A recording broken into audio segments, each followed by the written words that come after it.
All right, who's ready for another Jets of Time race?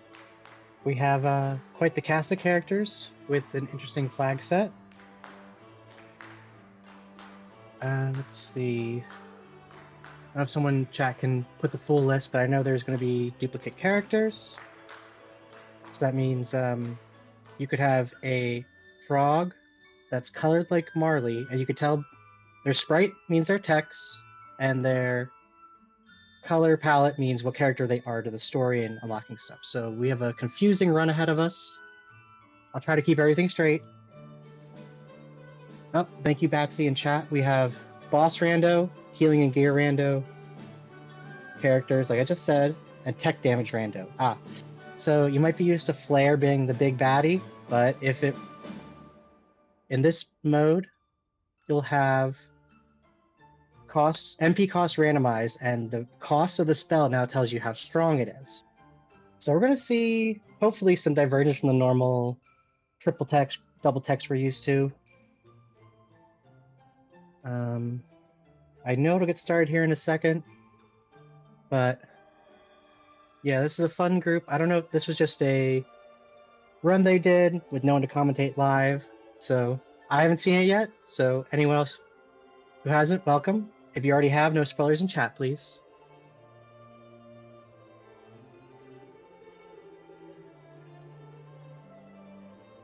Thank you, Batsy. Lips sealed.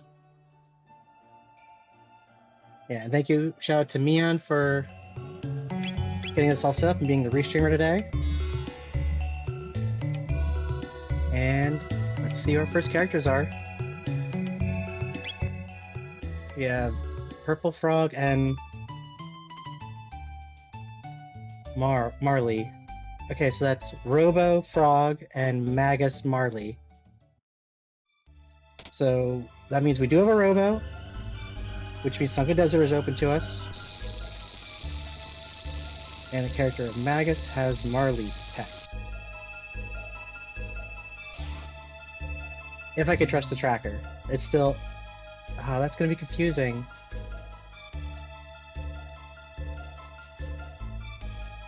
Okay. Wait, so Luca is a Magus. Right? Because we could see the sprite for them.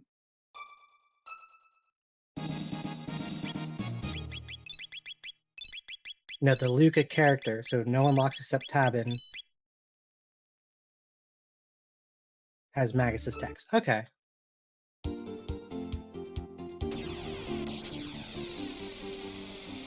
Perfect, Mian.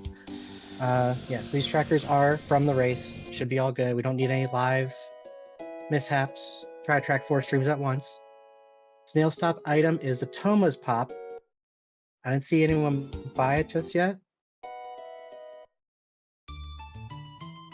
But we'll see. We have Batsy doing forest fights. Check out those first couple techs. Everyone else going shopping, it looks like.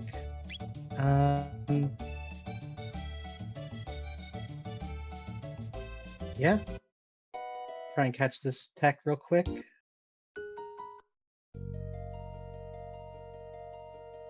I didn't see any tech unlocks. So in this mode, correct me if I'm wrong, magic is locked, so we have to go to end of time to get more than the first 3 techs, except on Robo, Magus, and Ayla. So I wonder if these characters technically have magic unlocked with the duplicate flag set. Sorry.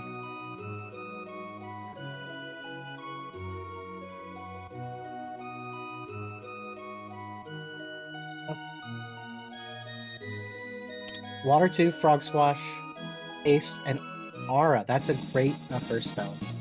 While we do have Mian going for the Toma's Pop, gonna unlock the 680 Dino Room. Dino Cave, whatever. It's just Reptite Lair. Okay, doing the Carpenter's check on the inside. It's like, see what we get from that. Phone and Fitz look like they're getting some tabs. You know, it's interesting, off to a pretty typical start.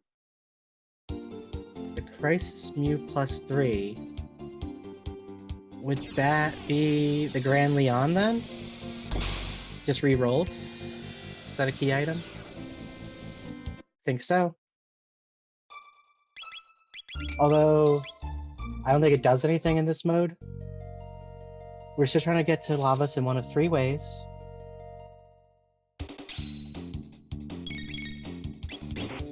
And so far we have no items from any of our go modes. Still plenty of checks, the seed's still young. We have Fitz starting Xenon Bridge Quest, I like that play. Batsy didn't get the pop, so I'm assuming she just went up there for the tabs at the grave. Don't blame him, speed tabs will save you in the end. And I'm gonna get her Grand Leon.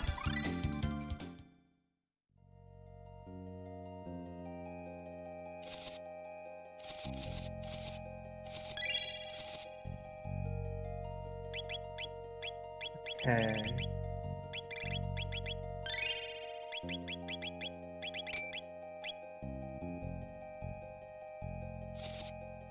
Just doing our checks.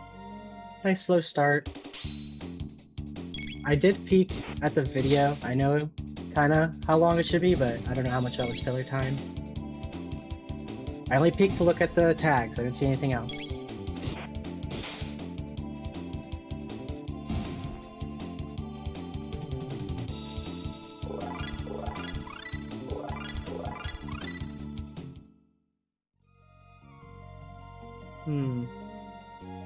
No one's committing any hard direction.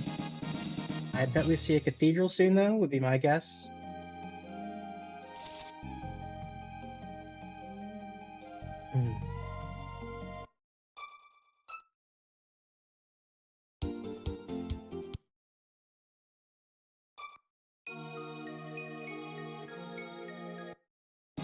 Oh, that pointing out there's Legacy of Cyrus tournament coming up soon, so keep a lookout for that. Please feel free to join the Discord. Someone will link it eventually. And yeah, so we could go Northern Ruins, someone pointed out, but that's just gear and some weird fights. We'll see us in the cathedral, finally, at the 6-minute mark.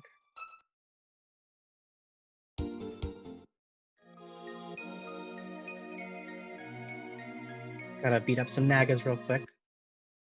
Wow, everyone could version a cathedral within 10 seconds of each other. Except for Mian. Oh, let's see. Didn't catch much on his menuing. Oh, yeah, okay.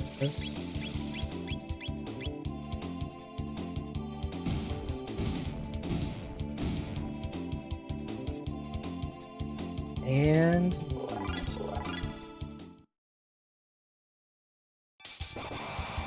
we have Luca Magus. Wait. Yeah. Okay. Ooh, weird party. So Magus doesn't play with anybody, but he is just strong. This is a crazy strong party at the moment. You got haste and a couple wave clears. Everyone's opting to open cathedral. Does everyone go? Yeah, they're gonna loot it. Let's see what we get here. Everyone will get the Naga bromide, which, don't ask. We don't know what it is. But some old guy will give us a lot of tabs for it.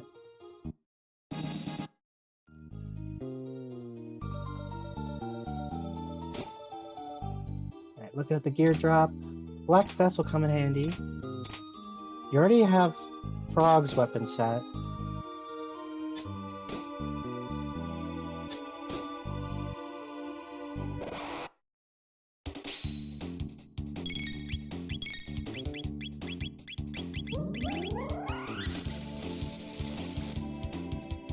So with Robo Frog, you could easily clear desert and just go collect that too. Oh, boss rando. It's not guaranteed to be right tonight.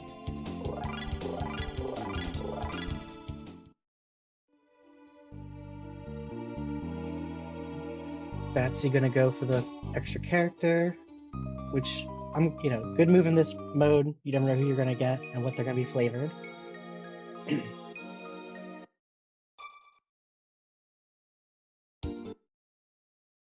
Because even though we have a frog on screen, we don't have frog checks. Meaning we can't do his quests.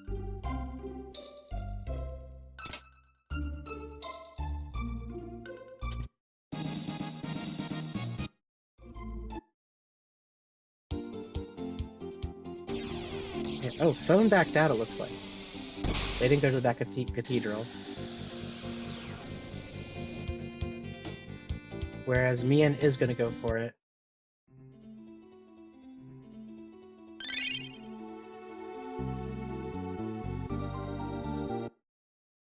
And Fitz is going to go Xenon and Bridge. That means he must not have gone. He didn't finish Cathedral either.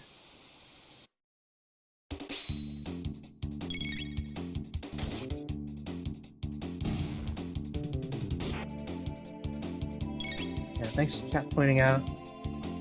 Looks like that water 2 isn't as strong as we want it to be, but that means it's cheap.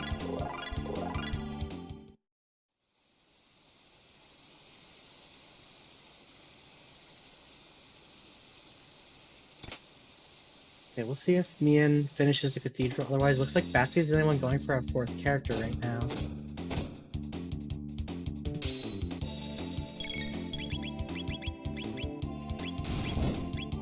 That little tracker, the bottom right of the tracker, what is that? With a counter on it?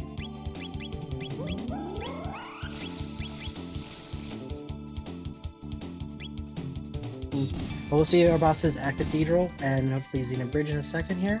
The Chancellor today is... Golem Boss. Golem Boss. Nope. Terra or Giga Mutant? Ooh.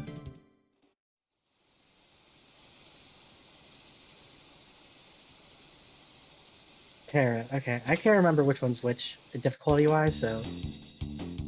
they'll probably still clear pretty quickly.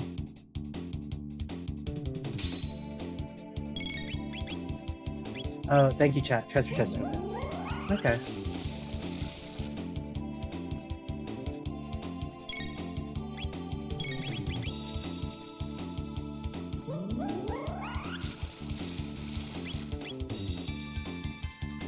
Oh, I missed how much the tech cost. Ooh, not a lot of damage. This is gonna be a hard fight.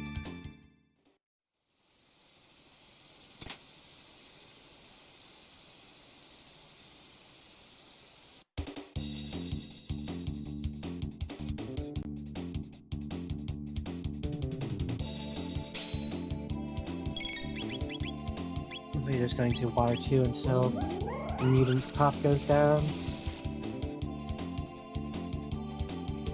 I wonder why not frog squash though.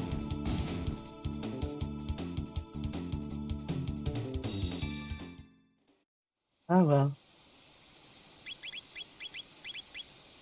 Oh, we'll see the Xenon Bridge boss is going to be Mother Brain today. Yeah, you don't want to clear all those screens. I think your strategy is to break 2 and then go ham on Mother Brain.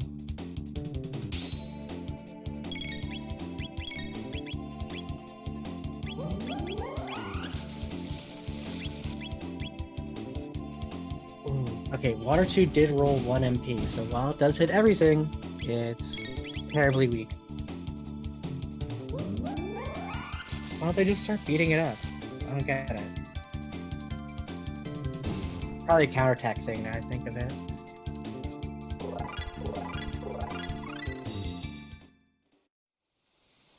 We will see the end of Hecarim Cave in a little bit here. On phone screen. Phone screen. Not confusing at all.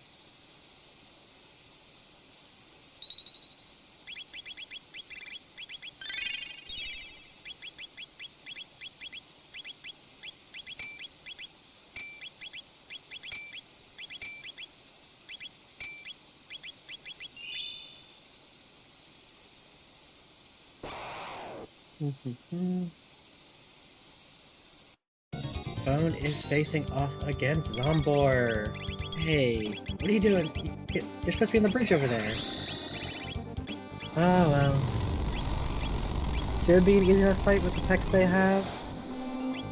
Oh, Batsy is through their cathedral fight on their way to get a 4th character. And Mian is going for the same 4th character, so top of the screen will be 4 characters, bottom will be 3 for a while. I mean, once you have a team of 3 that you can run, it's also just fine. We do have some checks that need different characters, so... hopefully someone good is here. Maybe a Corona-flavored Marley.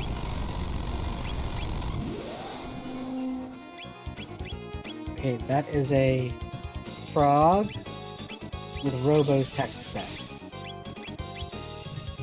Yeah, okay, cool. This sort of makes sense. Zombor is down to just 1/2 of itself in the bottom right. While we...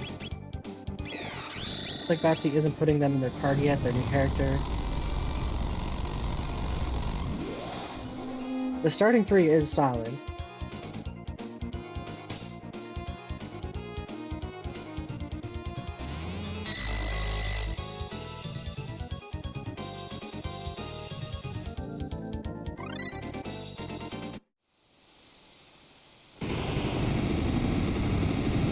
See how much there's... oh, Caribbean rolled 1, so maybe it's still strong enough to be helpful, but we'll see. Batsy's gonna put Robo in. Oh, key item down on phone screen looks like it was the Hero Medal.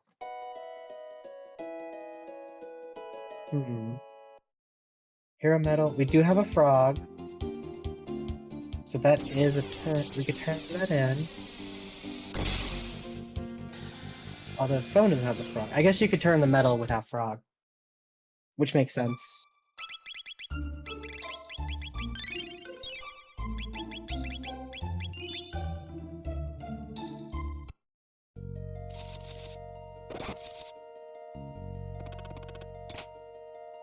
Oh, so the trackers pick up stuff automatically.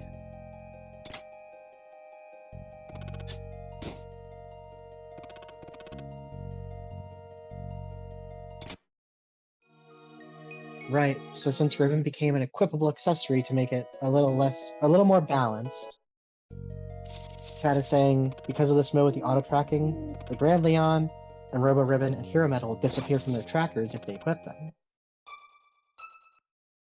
You remember that was the Crisis move +3 they picked up earlier?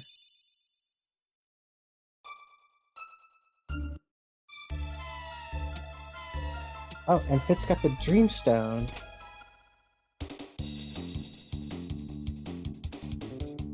That was the end of the bridge, I'm guessing. Sorry, I missed that. Or was that... Who got the pendant?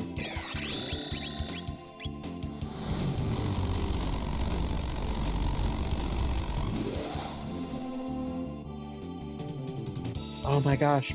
Okay, so the future is open to phone. Who else can get that? So everyone else has to do Hecarim Cave to catch up, or not catch up, but to get the pendant. Okay. So I think that means phone does escape next. I don't know if this is desert for levels or gonna complete the whole thing. Let's see what happens. Well, Batsy makes a great play to go through Hecarim. They don't know yet, but they'll get the hero medal, which gives them the future.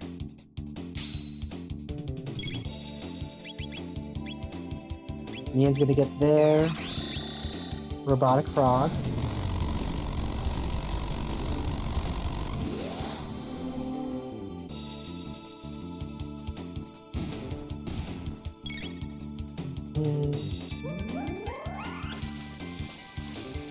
It's also gonna opt for the desert.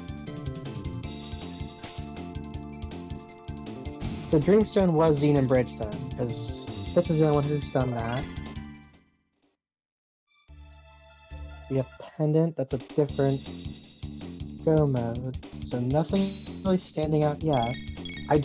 All I know about this seed is that it's supposed to be crazy, so wait, let's see where it goes.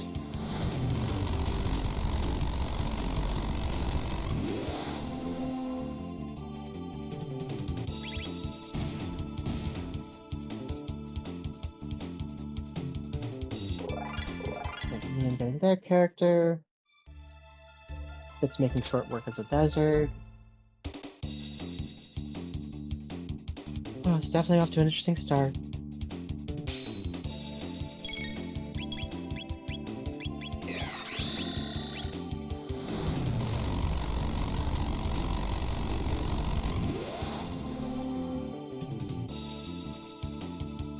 And you have Robo, so I like the second desert play.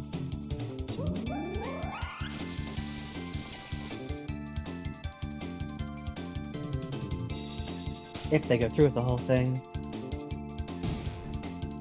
Might have one runner decide to nope out after getting some levels, or... I would put that down to phone, because they have a place to go. What? Level 14 already, okay, No, they're all fine. These are good runners. They can handle it.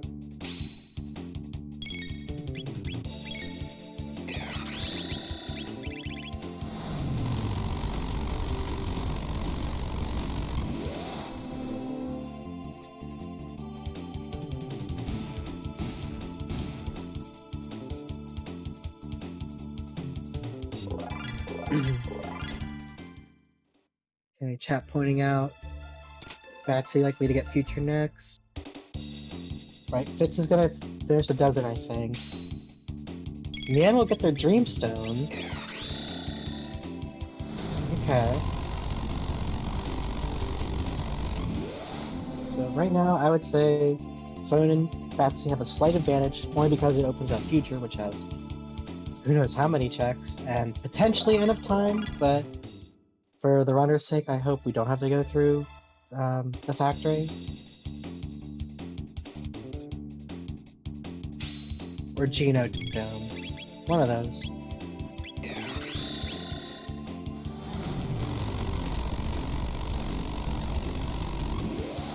Mian pointing out how Mian forgot to open Xenoverse before trying to do it. Hilarious.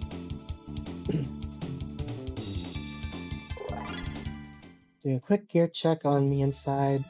I mean, the frog's got a good weapon, but it's still a little rough.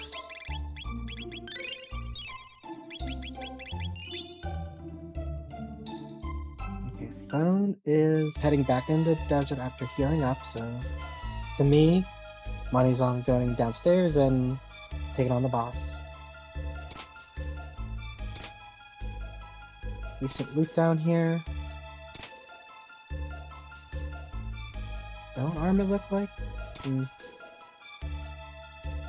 Barrier could come in handy, and a wall ring. I mean, it's enough to help out for sure.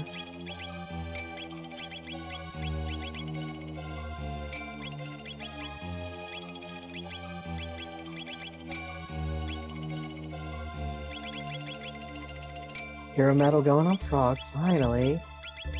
And yeah, you can see it disappears from the tracker.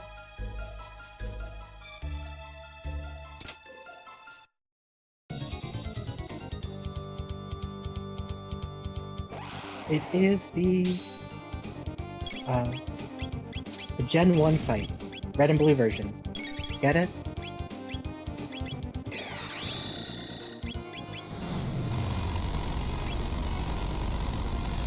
See how much damage we can do to them.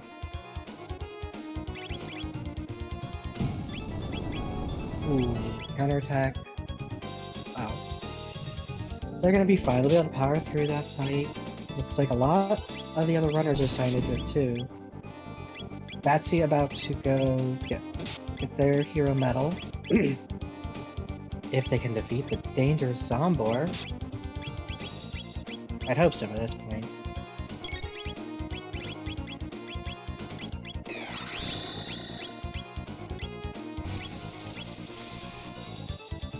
Okay, so there was good gear in the desert. I saw it load vest +2 right before the boss. As Phone gets through and is gonna go get their reward from the other shrine.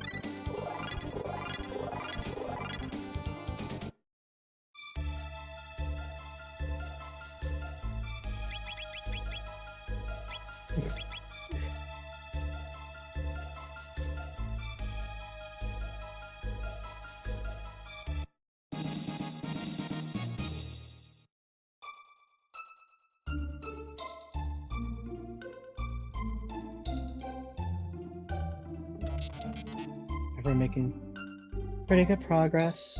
No one's running any trouble. There's been no close calls. But you can see Robo work in the field. And then, on phone screen, a beautiful forest. Just like that.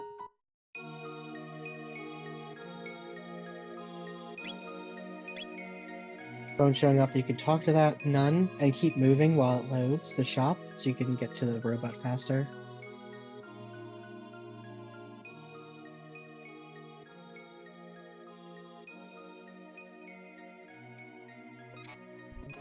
Something stuck inside is gonna be the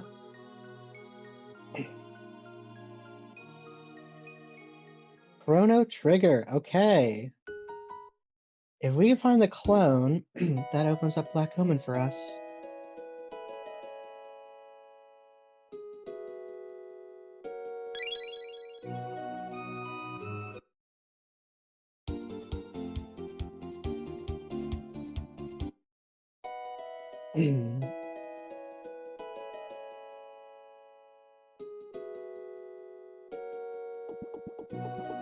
Hopefully, Batsy finishes Desert 2 before going to the future.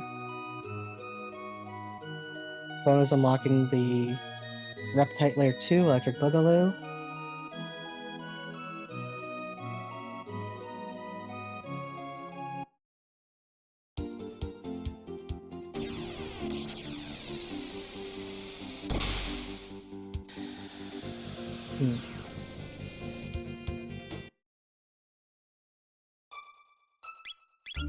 It's too bad we can't yet swap out the sprite of whoever is fixing the forest.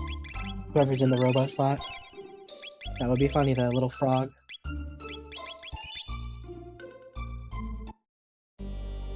Giant's Claw. That is going to do Giant's Claw. That's what it's called. So yeah, this is pretty straightforward. You go to the end, you get a prize at the end. A key item. Somewhat difficult fight, but there's also a lot of experience in these caves, so I'm not worried for them.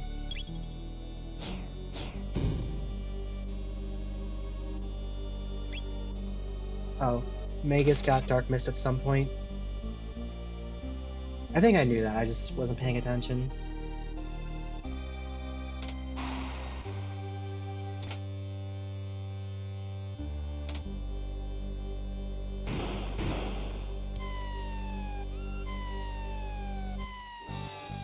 Okay, I gotta keep an eye out for Dark Mist damage at some point. Chat pointing out it should be hitting pretty hard. But how can you resist 2 1 MP? I mean, is that even gonna full clear this room in the end screen? Hey, good enough. Save the ethers for someone else. Fitz is gonna get their Chrono Trigger. They don't have the pet, so I wonder if they could do. I wonder if they could do Hecarim.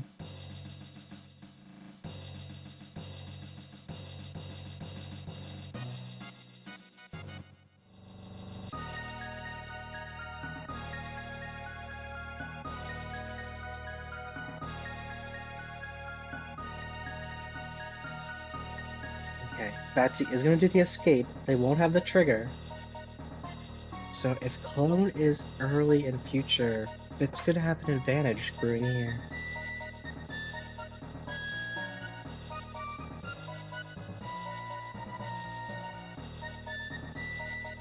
Mian is on their way to beat Hecarim Cave, same with Fitz.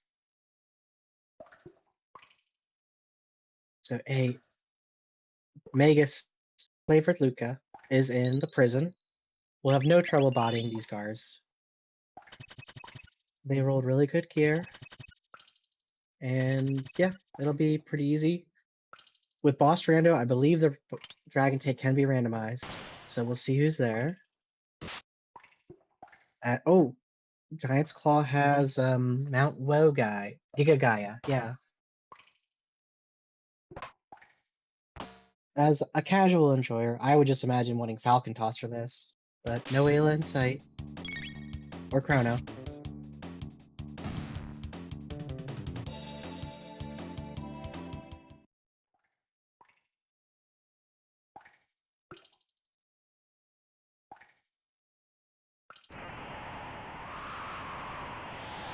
That is some serious damage on phone side.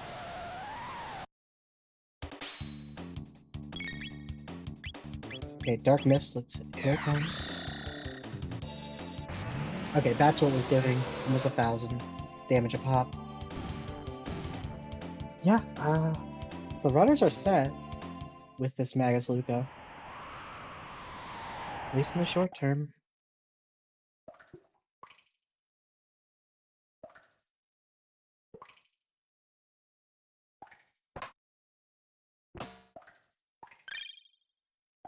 With Dark Mist being just damaging ability from a character who is supposed to be solo damage heavy, doesn't play well with others. Dark Mist costing looks like 15 means it's doing a lot more damage than that same boost on someone else.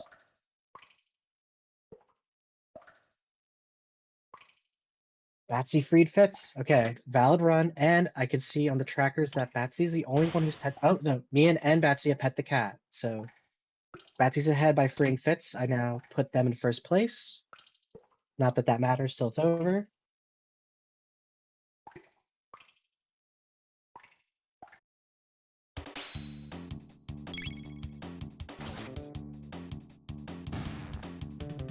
Mian saving before their Heckran fight. Same with Fitz. Oh, the sync is real. We have a top right to top left. That was synced up almost to the second there. That just shows how good these runners are. They're blitzing through the game very quickly, dodging any fight they can.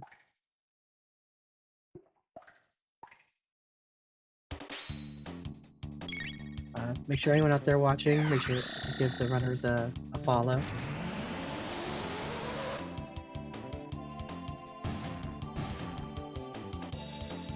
Yes, phone pointing out chat the validation Fritz.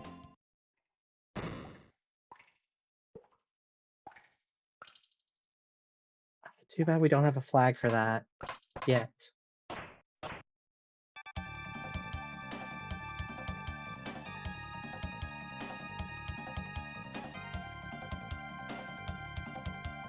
Oh, what did I miss on phone screen? They got part of the sword. Okay. That's what's at the end of Giant's Claw. Phone is gonna make the play for the future.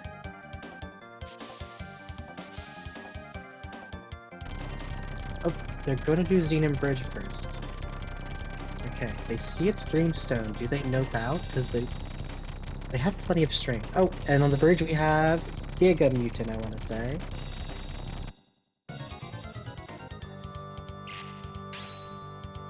Yes, we had Terra, now we have Giga. I think this is the easier one, and we'll just see how much Darkness does. Yeah, that's gonna fly by. Dealing 500 damage to each part.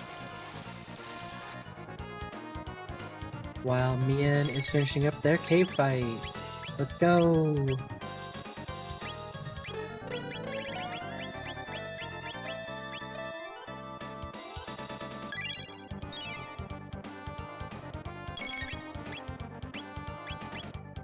Going to the bridge.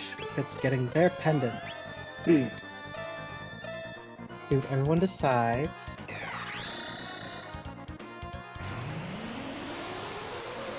It's has an equipped hero medal on Frog.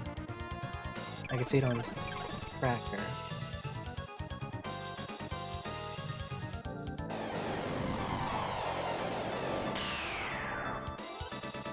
But Fitz is gonna do some shopping while Mian finishes the Heckran fight. Gonna get their pendant in a second.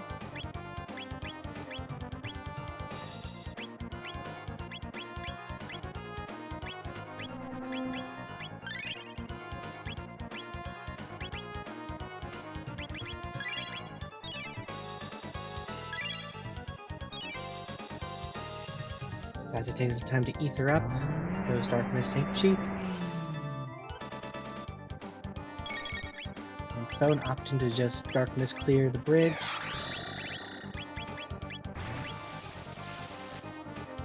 You can also attack Ozzy 3 times to make those little hallway fights stop immediately.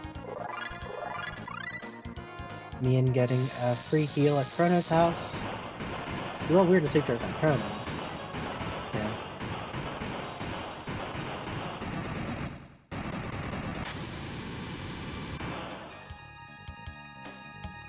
It's doing Giant Claw. Okay, that'll get him the sword piece. And does he know where Frog is? Fitz would not know where Frog is. Okay, because he has to finish Cathedral for that. We do have Batsy making it into the future. The future we're headed for. Just kidding, hopefully.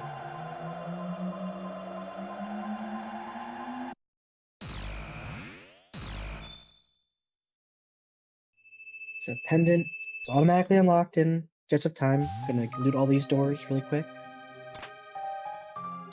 Blue Mail -3 Lapis. Okay, rolled 152 health. So one of the randomizer options we have going on today is gear and item randos. That means you'll see. That's why you see all those funky plus minuses on stuff. Ethers can roll different MP restore values, and same with any item. In that case, you saw Lapis is doing 150 HP. I have seen MP Lapis in previous runs, so never know what you're gonna get. Magic tabs rolled +3. We're gonna have some very strong magic users in this run.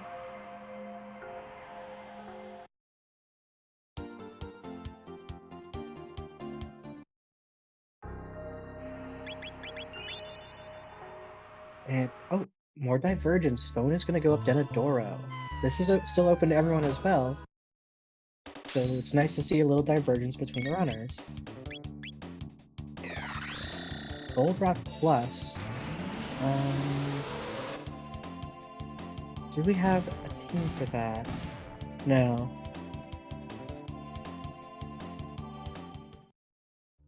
I always forget what the rocks are, but that rock rolled just some extra stats, so it could be useful as an equip item, regardless. Oh, we have a Luca Chrono in the Robo spot. That might be an instant ad for me. See what she has. That doesn't unlock any new checks for us, though. We still need a Marl, which she's going to be at Dactyl Nest or...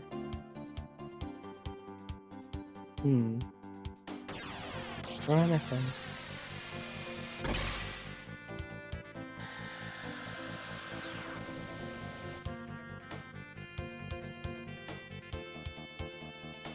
Burrow. Yeah, okay, duh. I forgot we saw that already. So yeah, Marl's in the burrow, but that means we need another sword piece to unlock them. Which if we get another sword piece, we're in go mode. It's Magus Castle go mode, so I could see some of our runners opting out of that.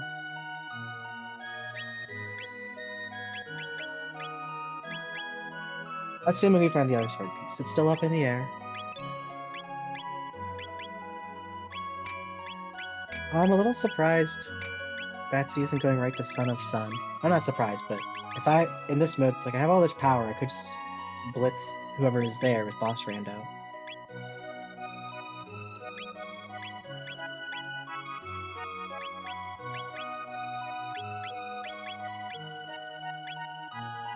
Yeah. Thank you, Batsy, pointing out Dactylus is confirmed Ayla. We just don't know what flavor Ayla.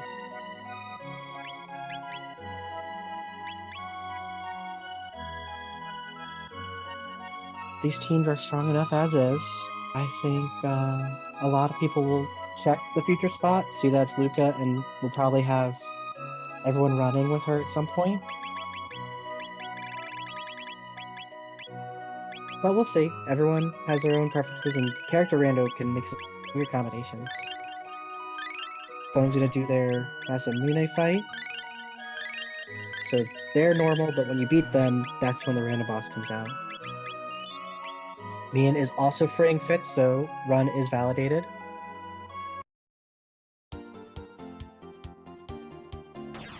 Good for him. He doesn't even have Chrono yet, so this is pure altruism.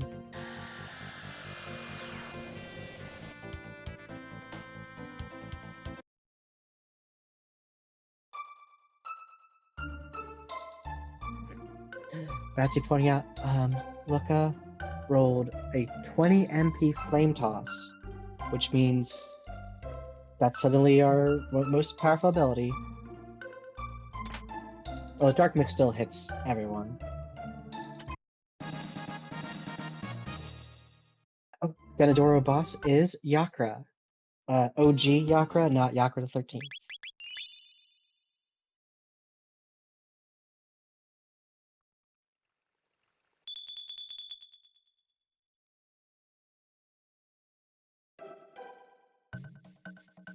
Fitz got their sword piece.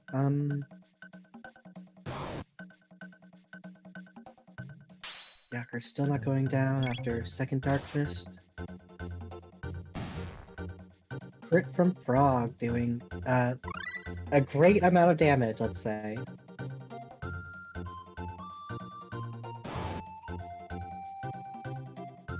Mian's gonna get future access pretty soon here.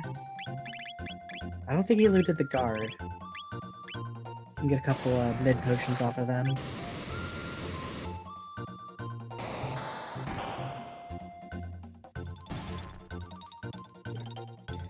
Batsy making short work of the guardian ogre with a hammer. Fitz absolutely demolishing their ogre. Physical damage.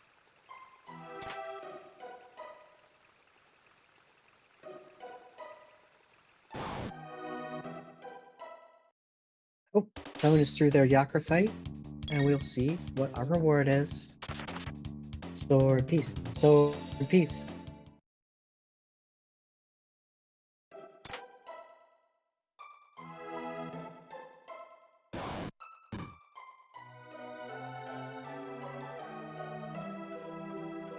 The gate key. Okay. We suddenly have access to Dino Time.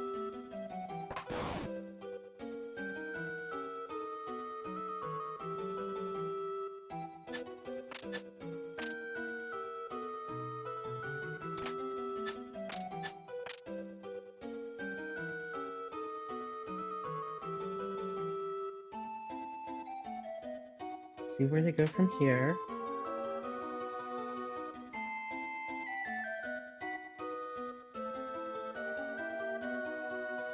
Taking this portal. I like that. To get to end of time, they're going to unlock magic, although it's just for the Luca character, I believe.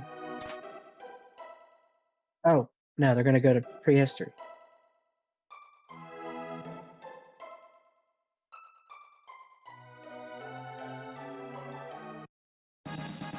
Go and grab him that chest quick, has a nice little lapis in it. And mountains are nice. Batsy getting that tab off of the annoyed Specchio, or whatever that thing is.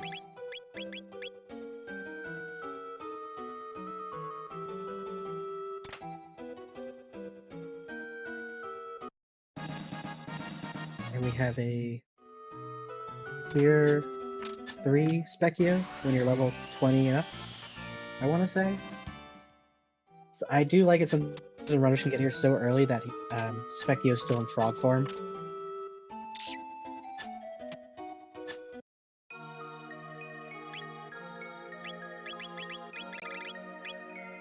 Everyone think magic.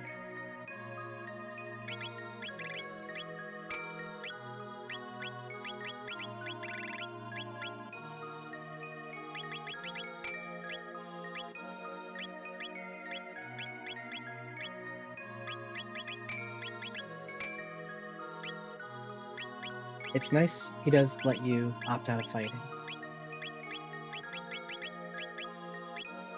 I think he does drop tabs though, so I don't know when it'll be worth it to fight Specchio for the extra stats. Probably never.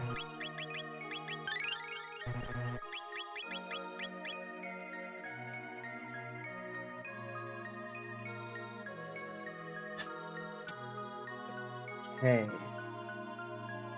Batsy getting their gate key. Same with Fitz. Well, gotta go through the Yakra fight first. While Phone is checking out the Dino Times.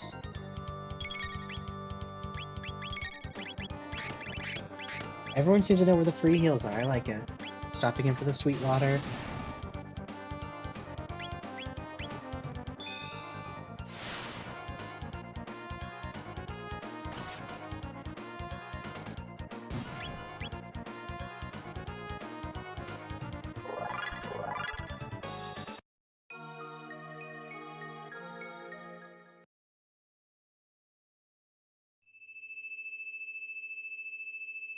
Everyone talking about the importance of shopping. You know, speedrunning is important, but also you don't be caught without your shelter.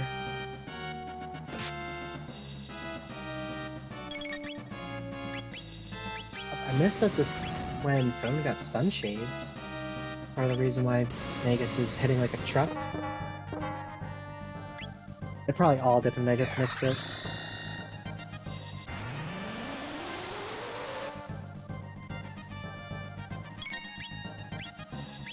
Look, you try watching 4 screens at once.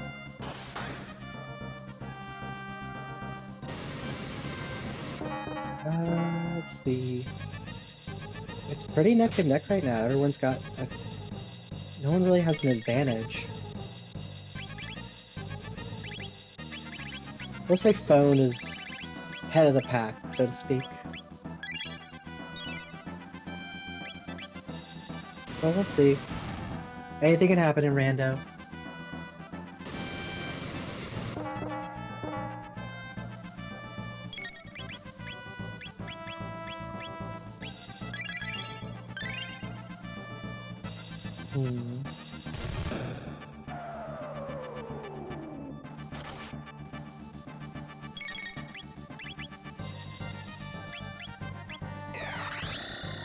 Mian opting to get Luca. Chrono flavored Luca. You know, that's a good palette on her.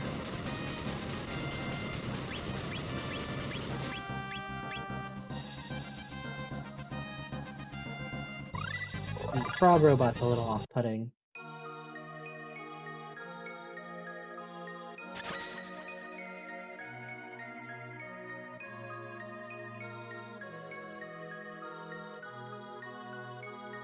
It's also opting to go through 1080 to get to prehistory. It is the fastest way to unlock End of Time. Batsy will probably follow suit.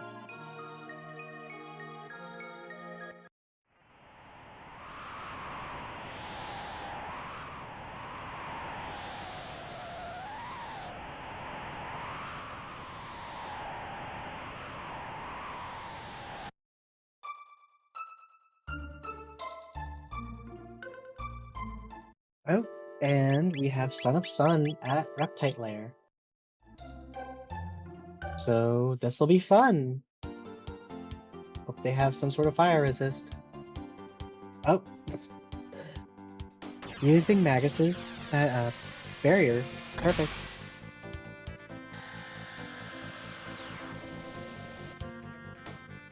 Going to haste everyone. I like it.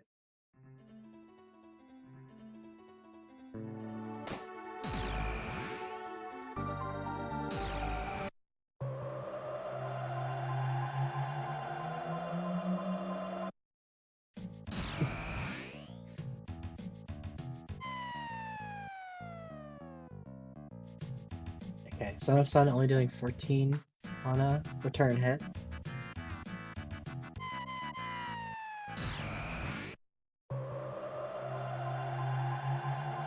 Let's see, is the right fire? There we go. We found the lucky one. While Mian is taking their time, finally going to do Sunken Desert. That will get them Chrono Trigger. They have the pendant, so that'll push them towards the future. Batsy's getting her magic unlocked. I think Fitz already finished that.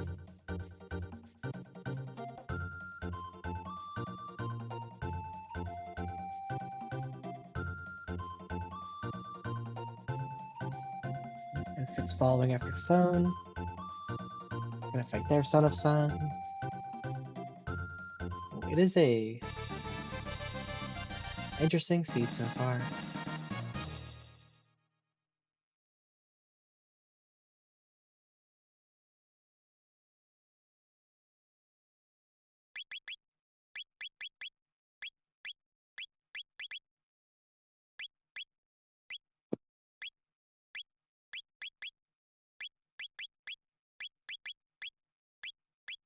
I've not been counting the hits on Son of Sun, but we have a roulette shuffle. It was post-mortem though.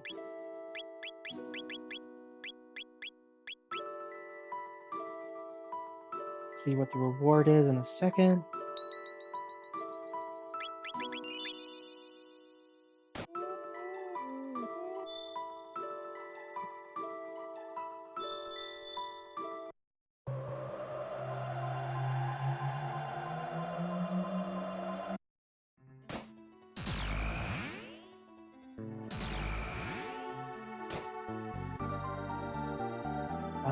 Oh, it was the prism shell. Prism shard. It looks like a shell, okay?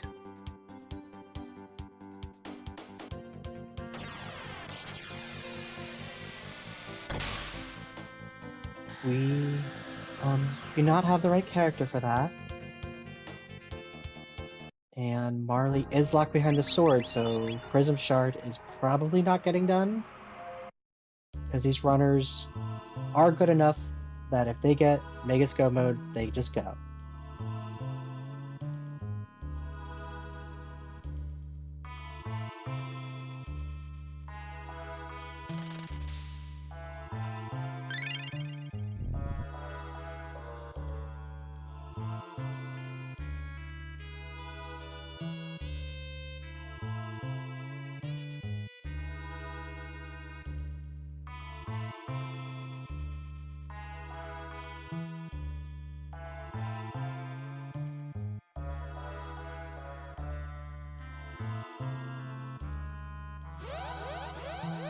Okay, Batsy gonna do the Arisdome quest, which has the hardest boss fight in the whole game.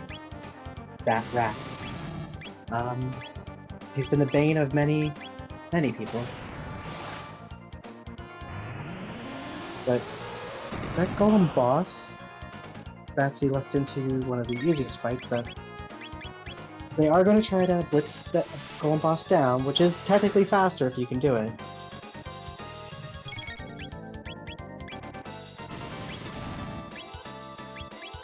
Yeah, whenever Golem boss shows up, you have an easy win.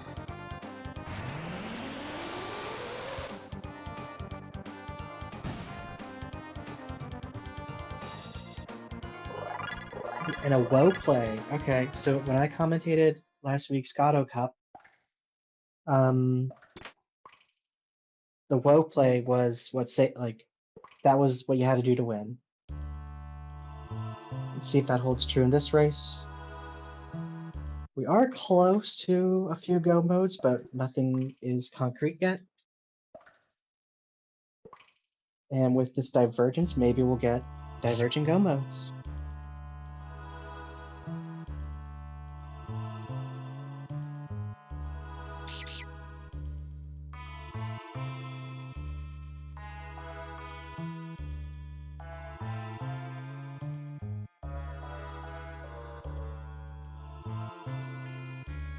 Fitz going to their Son of Sun fight, Mian getting their reward for saving the desert. I guess saving the forest.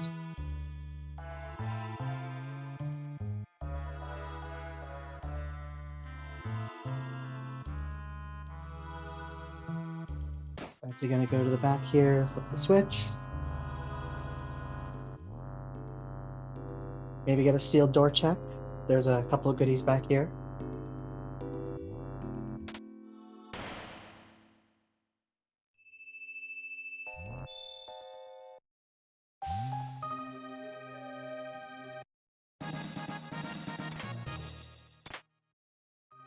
Now 10+2.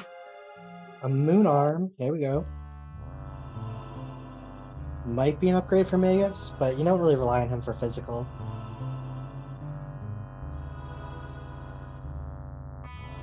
The Robo upgrade should be welcome.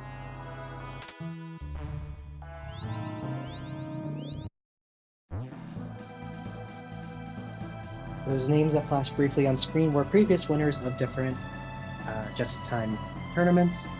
Please join the Discord if you haven't already, and keep up. Maybe join a race. We have another Gato Cup coming up soon, so please check there for details. That's open to any skill level.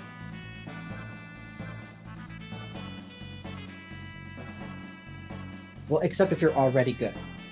Like these people. The runners you're seeing today are too good for a Gato Cup.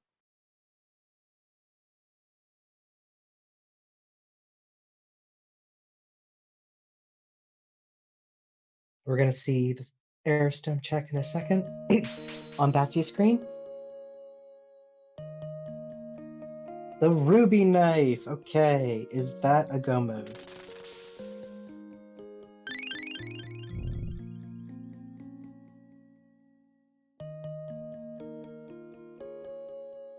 Let's see. Gate key, ruby knife. Thank you for linking the Discord.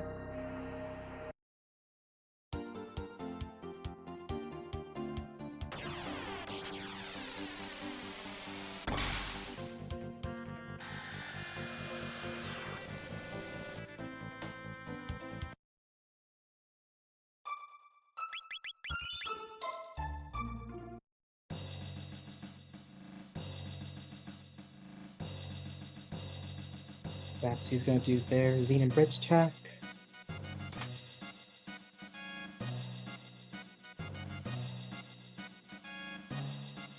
Sure you wait for the da-da-da. Now you're good. Pipe down!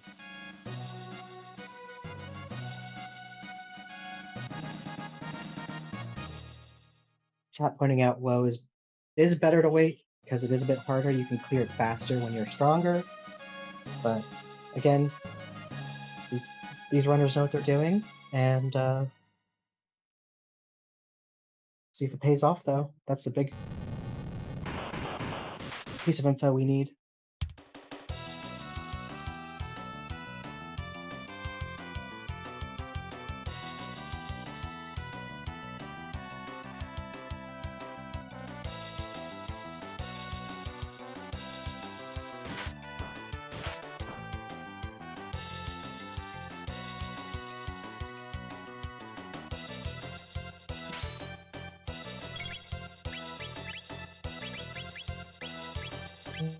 Okay.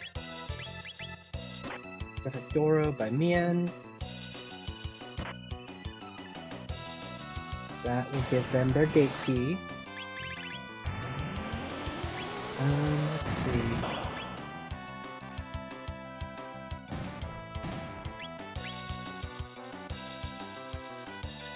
This is going to have their little boss fight before going up to woe themselves.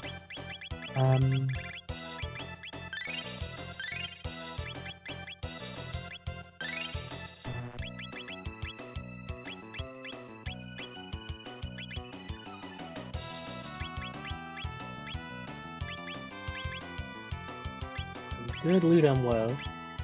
So I really like this play.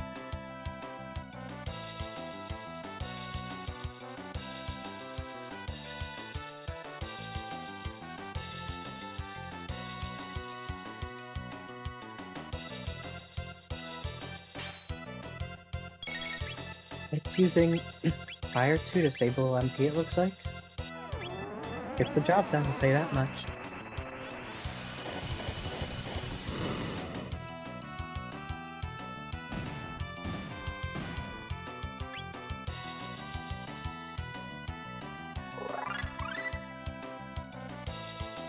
Batsy is in go mode.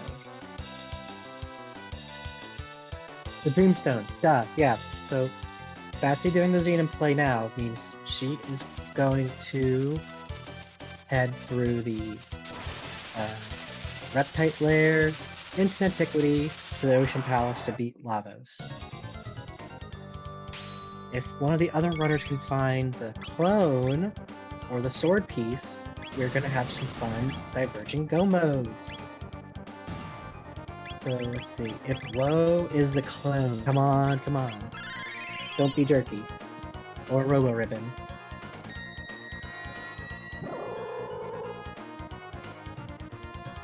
Cause I get the sword piece, I would love a Magus Castle possible.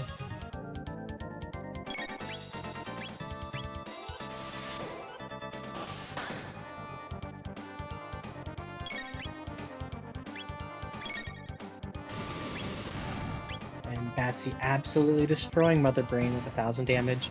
Flame Toss. Probably the quickest Zine and fight of our runners today.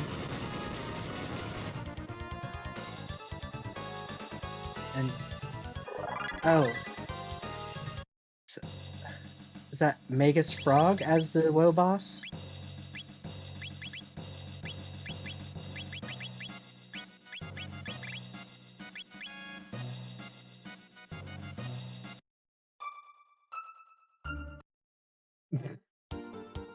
Okay, so yeah, we have a Magus on the mountain.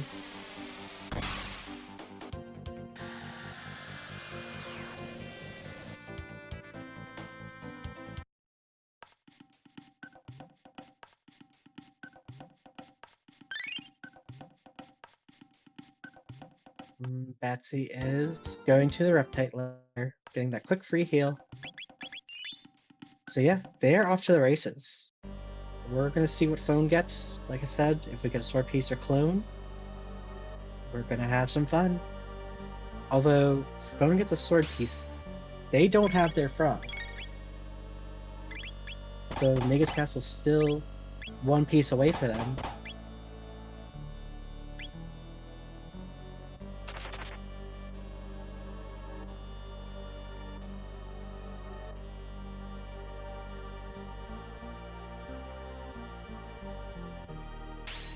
But we'll see.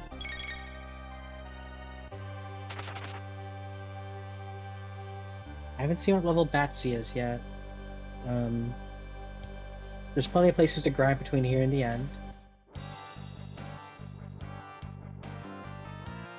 And she hasn't had any trouble so far with the bosses, so honestly not too worried.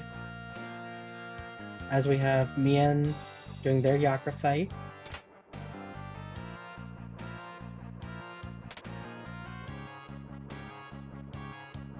I forget what this was. Prism Shard. I want to say, yeah.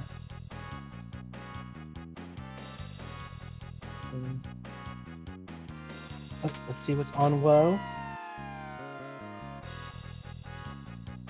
It is... Dun, dun, dun, dun, dun, dun, dun.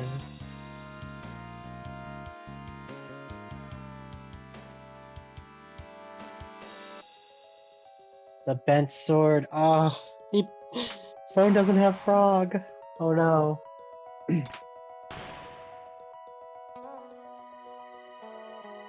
Would they go to Cathedral hoping to get frog? No. Or does Robo Frog count? Now I'm confused. Okay, yeah, chat saying. I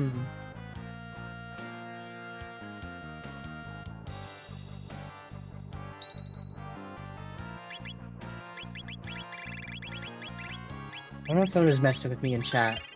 Does that mean he can do it? Like, is Phone in go mode?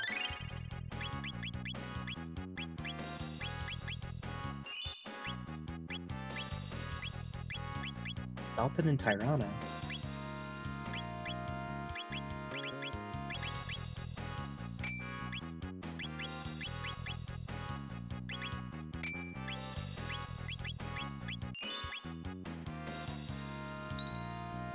Okay, thank you, Batsy. Yeah, Phone messing with me. He got the sword built. Still missing a frog.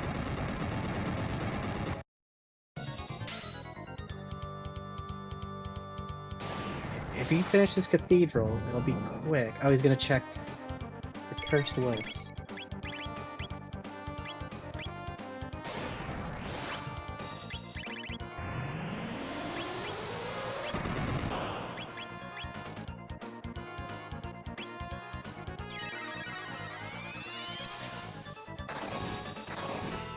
Gonna get a vanilla marl. Well, not vanilla location, just a marl.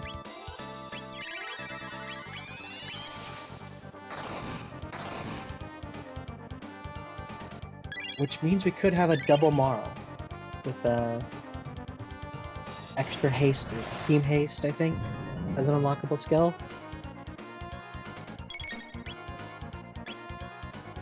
Dual tech, I should say.